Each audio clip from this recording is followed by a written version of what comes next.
Hello and welcome to the Cameo Show. I'm your host, Cameo, and I am joined by my husband and co-host, Greg. Hello, Greg. Hey, how we doing? Do you have a dad joke for us, Greg? Ooh, what kind of clothes do lawyers wear to court?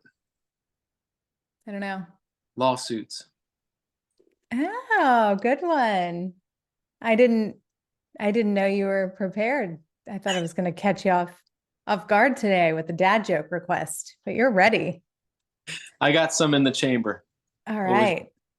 Very nice. Well, today we are going to talk about how sometimes the most profound lessons that we learn in life come from seemingly small moments or unexpected moments, and talk about a recent experience that we shared, primarily you had a couple of weekends ago, and the lessons that we tried to take from that experience as a way to hopefully introduce our listeners to some new ideas and some new ways to look for lessons in the day-to-day that we often just overlook. Yep.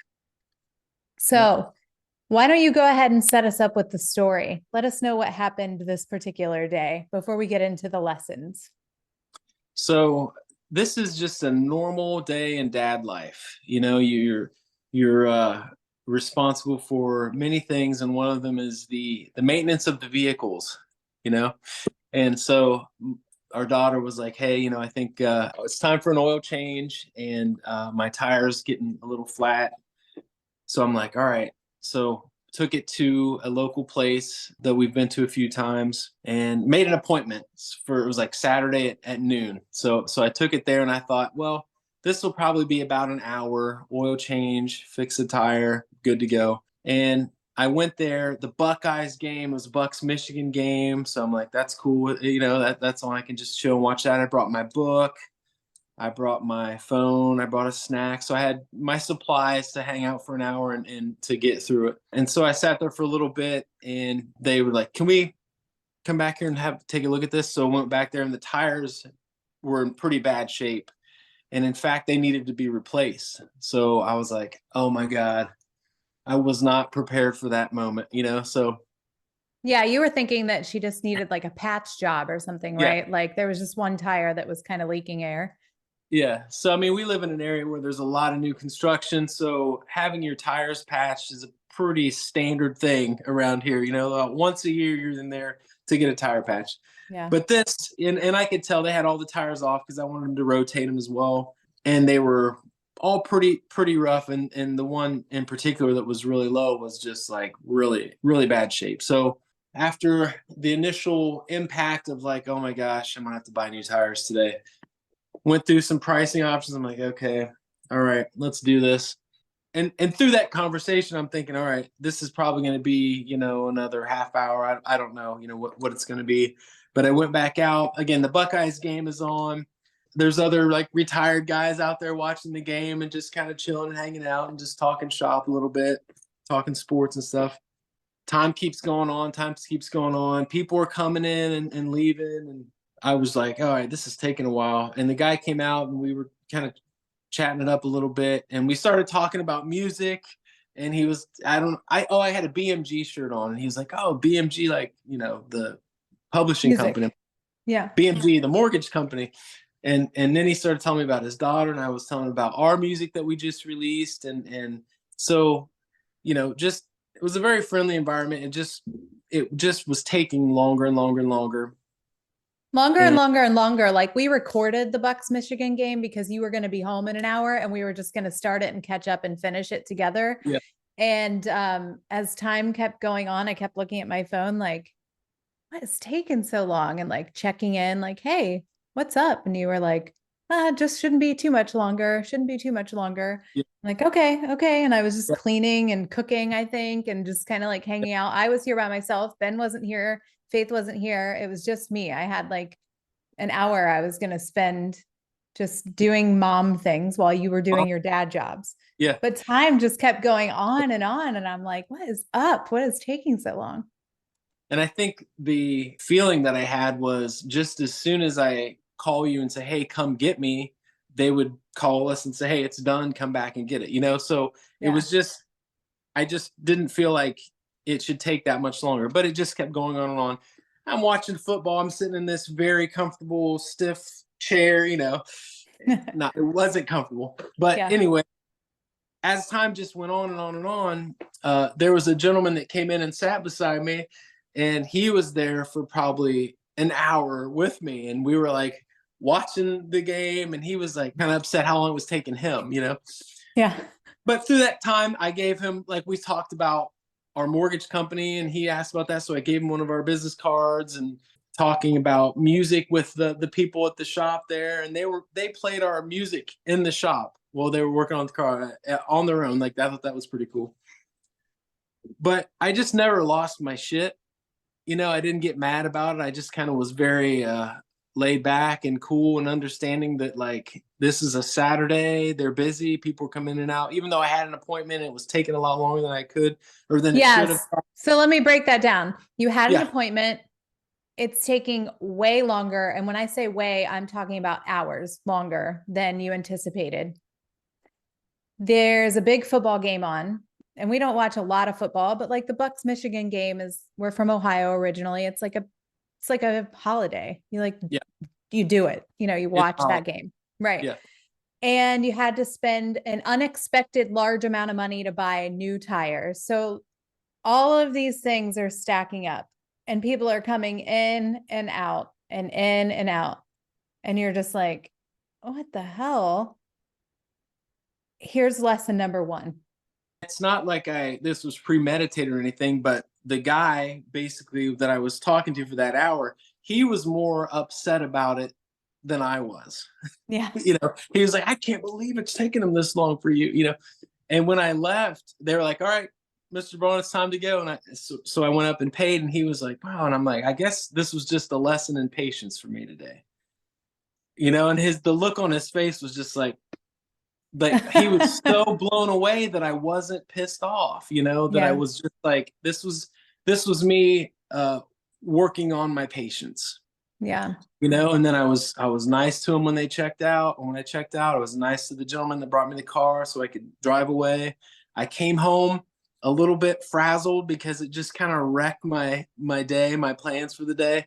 Well, But yeah, it was like 4 or 5 o'clock by the Yeah. time you finally got home. So, Yeah. and you were hungry. You were like, Yeah, I was eat. hungry. Yeah. I need to eat. But it's just one of those situations where it's not the best thing that could have happened, but what is the good I'm going to take from this? So what's the lesson I'm going to take from this? And it was a big lesson in patience, for sure.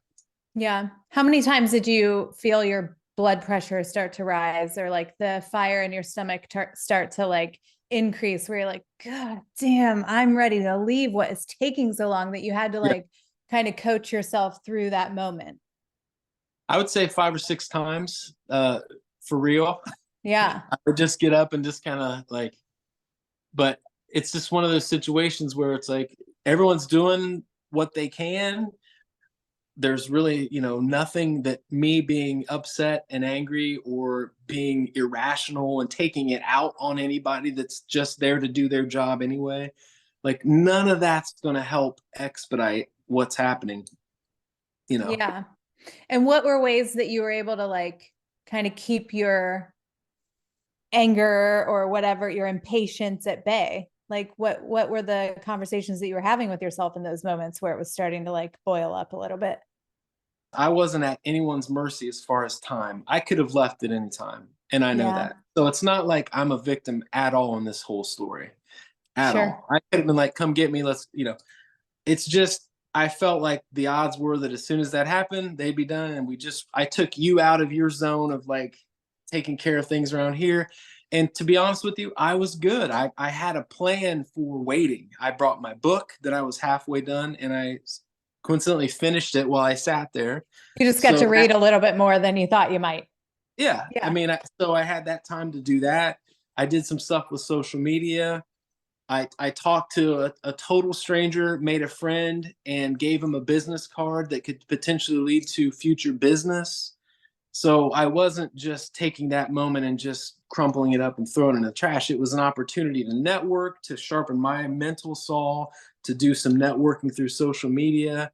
to share the word of our music. They were, again, rocking out Every You and Black and Sail to Heaven in the shop there, you know? Yeah. So all of that good stuff happened.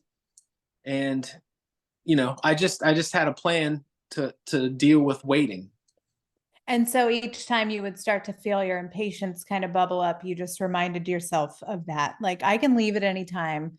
I'm just trying to make the most of this moment that is taking forever and uncomfortable, but I'm the one that's in control of how I'm going to respond to this situation. Yeah. Not the other way around. Yeah. Yeah. Good. Yeah. So on the other side of this equation is me, and I'm at home. And like I said, I'm doing just mom things like picking up, cooking, waiting on you to get home. And like, I'm getting a little impatient and I'm not even there. I'm like, what's going on? What's taking so long? And then you're like, actually, it turns out we have to get 4 new tires. And I'm like, oh, okay. Uh, shit, that sucks. And do you want me to come get you? You know, how much longer is it going to be? I was telling Faith, we were texting, and like even she and her boyfriend were like, that's ridiculous. It's taken way too long. He's not done yet. Like, everyone was getting impatient for you. Yeah. But lesson number 2 on this side of it is a lesson from me, and kind of from you too, about relinquishing control. So in this scenario, this particular example, in the past, I might have been a little bit more assertive, we'll call it, about like, well, I'm just going to come get you. It's dumb that you're sitting there. I would have projected my own impatience and frustration on the situation, like onto you or onto the situation in a way that it didn't belong, right? Like, I'm at home. I could really use your help around here. I can just take you back when it's ready. This is a waste of your day. We're missing the game. Like, I could have found all of those moments. I kind of felt them a little bit, but had all of those moments of like trying to then control the situation. And again, like I said, in the past, I probably would have done it a lot more, but I've learned tools and I've taken these opportunities for these lessons to practice so that when something like this comes up, I don't feel this urge to like insert myself in a way that's unnecessary. So I just kind of, like you, was like, okay, well, this is unfortunate that we have to get 4 new tires, and there's nothing I can really do about that. Another lesson in control regarding getting the 4 new tires is that I wasn't like upset. I wasn't upset that you didn't call to check in with me, where in the past I might have been. Like, there are a lot of relationship dynamics that are like that, ours being one of them a decade or more ago, where like you felt the need to make sure that it was okay to make that decision without needing my approval. And Yeah. that's a situation where like trust is major in this relinquishing control game. You said we have to get 4 new tires. There was no questioning. There was no bitching about it. It was just, okay, I trust that you made the decision that was necessary, that you could determine whether or not we really needed 4 new tires, or, you know, sometimes you aren't sure if they're just trying to sell you on something that you don't quite need yet. Mhm. But it was a situation where I didn't feel the need to be dominant in that situation, and you didn't feel the need to call and ask like permission or for approval or to be sure that it was going to be okay. Like, you knew the situation, you shared it with me, I then knew the situation, and trust plays a big part in that. So the lesson there, relinquishing control, is that I trust my partner, and we've built that over time, that like when things need done, it isn't necessary to question. There isn't room for that. That just creates more problem, right? The other lesson in control in this situation is that like I was still very in control of my emotions. I was still very in control of what I was doing here at the house. You were in control of your situation, and that was it. Being in control doesn't mean controlling. So like you didn't feel the need to control the situation at the shop and be like, "Meow, meow, meow, meow, meow, meow." And I didn't need to control the situation here on the phone and be like, well, I'm coming to get you, and blah, blah, blah, blah, blah, blah. It was literally just like, okay, this is all very well in control. These are variables we weren't expecting, but we get to choose how we're going to respond to them. And so allowing for all of this to just kind of happen, especially kind of like on my side of the street, because I tend to be the more control oriented person, I think was a huge lesson. And just like, no, this wasn't the plan. Yes, it's going to be okay. It needed to take place. Don't create more problems by trying to control something that's just already happening. Right. Yep. So relinquishing control and allowing this scenario to play out in the way that it was going to was the best thing in this particular example that could have happened. Yeah. And then lesson number 3, and this is kind of, it becomes a little bit more broad here, but really finding gratitude in these moments that seem so just overlooked. Yeah.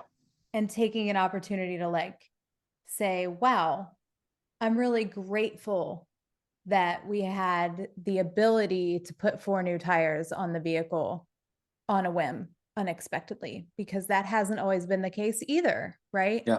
And so being very grateful and feeling fortunate that that was the case, that that decision was easy in that moment with regard to the tires. Or being grateful, for example, that you were there making that judgment call and knowing that you would know the right thing to do and trusting that you would know how to handle the situation. I'm grateful for that. I'm grateful that we've established that amount of trust in our relationship and that I have a partner that I can rely on in that way. Yeah. Grateful I had a plan for waiting. Everything's going to take twice as long as you ever think. Like, that's a good way to live your life. Like, just plan on that. Like, if you think you're going to be waiting at the doctor's office for a half hour, just plan on an hour. Just make sure you got enough. Just a good little rule of thumb there. But like having a book, having your phone fully charged, having a snack, you're prepared. It's like the Boy Scout thing. You're prepared for whatever. Yeah. And the gratitude to, like you said, have the financial means to be able to do that. And that was the way that we found out that our daughter needed new tires, not that there was something bad happened that because she had tires that were faulty. Right. Yeah. Gratitude just in that moment of like, where you could have been so pissed off. God, Yeah. I got to get new tires. I don't want to get new tires. I don't want to spend the money. I don't want to spend the time. I just got new tires. Didn't I just get new tires? Like, you could have been so Yeah. angry, and instead finding gratitude in the fact that like, I'm just glad this is how I found out I need new tires. All those moments that go overlooked, right? All those situations, like grateful that they were bumping our music in the shop. Like, that's awesome. That And, not feeling entitled or having expectations, but feeling like, wow, what a cool thing, being able to take a step back and remove kind of your ego from the situation and just really finding all of the positives. And sometimes that can be a major stretch. We're talking about something, thankfully, that in the moment was pretty inconsequential, getting tires or spending extra time at the shop. But like, sometimes there can be situations that are a little bit more dire than that it's difficult to find the gratitude in. But Yeah. there's always, even in the most seemingly non-important situations or examples, there's always an opportunity for gratitude. Yeah. Maybe someone, just zooming it out a little bit, maybe you didn't get the job that you thought that you wanted. Maybe that, this relationship didn't work out the way you wanted. Maybe plans changed and were different than what you wanted. But what's the lesson in that? Just always looking for the lesson in, like, well, maybe it's good because of this, or maybe if that would have happened, this, chain of events, just always being looking for the good. Well, and Looking for the good. honestly, in those examples that you laid out that are different than the scenario we've been talking about as the example, but not getting the job or the relationship didn't work out. If you take these 3 lessons that we're talking about and you apply them to those scenarios: patience for not getting what you want right when you want it and not understanding why, but being patient enough to just let it be, not trying to control it and force it, but being patient enough to just allow. And then also being able to say, there is an opportunity to find gratitude in the reason that this isn't working exactly the way that I want it to. And I may not know what that is yet, and it may be a stretch, or feel like a stretch now, but it will all make sense later. Those 3 lessons can really be applied to any scenario. So Yeah.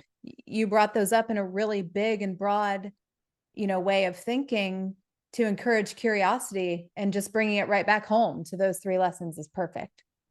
Yeah. So that's exactly what this entire episode was really about trying to find ways that we can implement and uncover the lesson in these small moments as a way to practice each time. And then next time you get a little bit better at it, and you get a little bit better, and it's reps and reps and reps. And there are probably plenty of other lessons that we could have found from this example beyond those 3. Yeah. But as you continue to kind of add those lessons and those examples to your toolbox, you know what to do next time. And you feel so much more at peace because you're not trying to force a square peg into a round hole kind of deal. Yeah. I mean, all of it is the recipe for happiness. Yeah. It's the recipe for happiness, because gratitude isn't something that we're just like naturally going to do. And patience isn't something that we're naturally going to do. Our natural instincts are to stomp our feet and want to talk to the manager and be pissed off and like sit there all grumpy. And the guy beside me, who was someday maybe going to buy a house because we were chilling together and I gave him our business card, and he might use us to get a loan, and that was a great afternoon then. You know what I mean? Like, Yeah. it's you just thinking that way versus any like the negative vacuum that our minds kind of naturally go to. It's a muscle that you have to work on and continuously be aware of and keep tending to that garden, to make sure that you're strong in these areas of gratitude and patience, because that's when you can really enjoy life and take a lemon and make lemonade, like this day was. Yeah, that's right. And I'll leave you with this.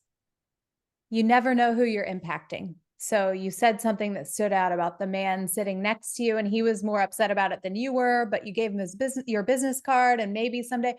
You also don't know how he left feeling, or the people that were working there, that maybe most customers don't behave that way and they do stomp their feet and then they feel horrible because they have a complicated situation. Like, you just never know who's watching. You never know who you're impacting. You never know what lesson they're taking from your example. So great job in being that day and being able to exercise your patience, because you may have made an impact on multiple people that way just by trying to be better yourself.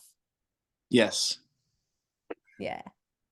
All right. We hope that you guys are able to take these 3 lessons and opportunities to find new lessons in your day-to-day, those seemingly small moments or inconsequential moments, so that each day we're sharpening our saw, we're working our muscles of gratitude, patience, or even physically, whatever it may be, to show up better every day in your life. Thanks for listening. Have a good one.